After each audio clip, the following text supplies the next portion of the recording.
We're tracking more developments, this time from Beijing. We're now learning that Russian President Vladimir Putin has held talks with North Korean leader Kim Jong Un in China's capital. Now, interestingly, their meeting lasted 2.5 hours.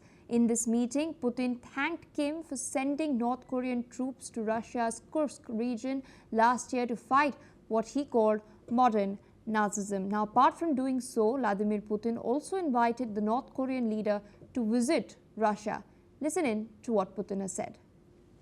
Я хочу вас от имени российского народа поблагодарить за это участие в совместной борьбе с современным неонацизмом. Meanwhile, Kim Jong Un has described supporting Russia as his fraternal duty. He's also emphasized upon the importance of strengthening cooperation between the two countries. Apart from this, he's called for joint efforts to deepen political, economic and military ties, signaling closer alignment, especially amid growing global tensions. Listen in.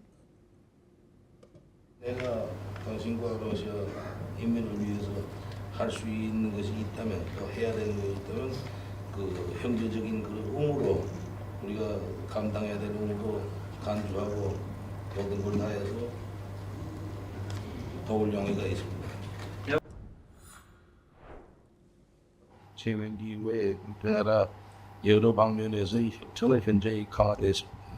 우리 원하시는 그 사과리 이게 따라서 우리가 인사 말씀하신 것 같이 행대적인 러시아 군대와 인민과 함께 투쟁을 했는데 여기서 우리가 발휘한 그 비운에 대해서 약간 안녕한 뜻으로 여러 기회에 평가해 주시고 다시 기자를 빌어서 높이 평가해 주신 데 대해서 보다는 이렇게 다시 한번 사일이 말씀드립니다.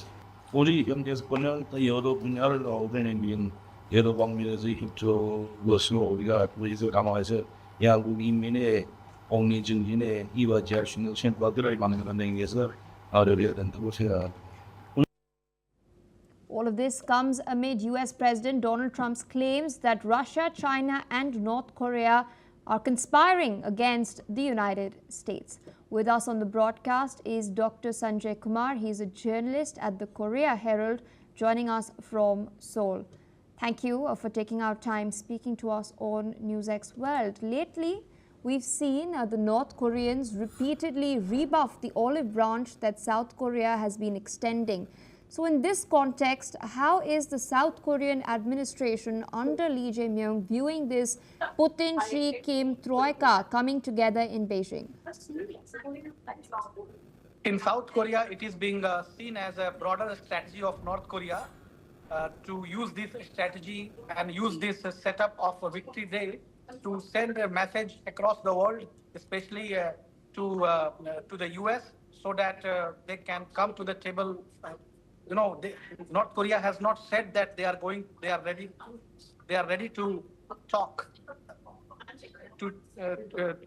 They have not confirmed that they are going to talk with the US, but they are somehow very strategic, and they are sending some kind of a strategic message to US that North Korea is in a strong position by aligning with Russia as well as China. So this trio is sending a strategic message, and North Korea has a huge stake here right now.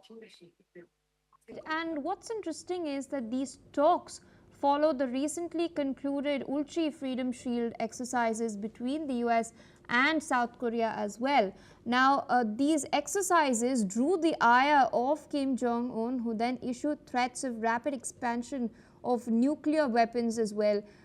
We've also seen a special envoy of the South Korean president head to China a while back. We saw Lee Jae-myung meeting Donald Trump at the Oval Office as well, where both leaders had expressed their desire to meet Kim Jong Un to ensure that they can at least move a step forward as far as normalization of relations between South and North Korea is concerned. So what, in your assessment, is next for the Korean Peninsula? Well, South Korea and US had been always trying to convince North Korea to bring to the dialogue, especially to the dialogue table. with the aim of denuclearization.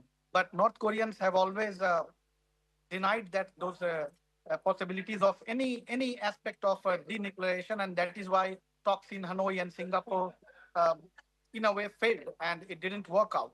From South Korea and U.S. perspective, they want North Korea at least to be passive, because if you see the missile testings that keep happening, this always spreads a message of insecurity and uncertainty, especially from security point of view. And uh, sending special envoy to China from South Korea is a diplomatic balancing act, because in a way South Korea had always been following the policy of Anmi Kyungjun. That means economy for China for economy and security, US for security. But this looks a little disintegrating in the last couple of months after Trump has taken the office. So this has raised eyebrows in South Korea as well, and that is why they don't want to miss any chance of engaging China, because after all, China remains the bridge when it comes to bring North Korea to the dialogue table. But North Korea doesn't want to talk with the South Koreans. Their strategy is to leverage as much as they can, and this is how they have emboldened their rhetoric since many decades. And through this victory parade participation, Kim Jong Un is not just launching Kim Ju as a kind of next leader. There are possibilities, but he is also sending signals to the domestic audience uh, uh, uh, to portray that, look, the exercises which is being done by US ROK alliance and Japan as well, we are not threatened about those exercises, and we also have a trilateral cooperation, because just last year after Camp David meeting, there had been some institutionalization in the South Korea, US, and Japan. So it should be seen as a counter strategy also of the North. So in a comprehensive way, right now, Xi Jinping and Kim Jong Un looks winning diplomatically, and especially they are having some geopolitical leverage, at least for this week. I would like to thank you for taking our time, joining us, sharing your perspective on what is transpiring in the Korean Peninsula. With that, we are shifting our focus to the Middle East in particular. We're now learning that those advocating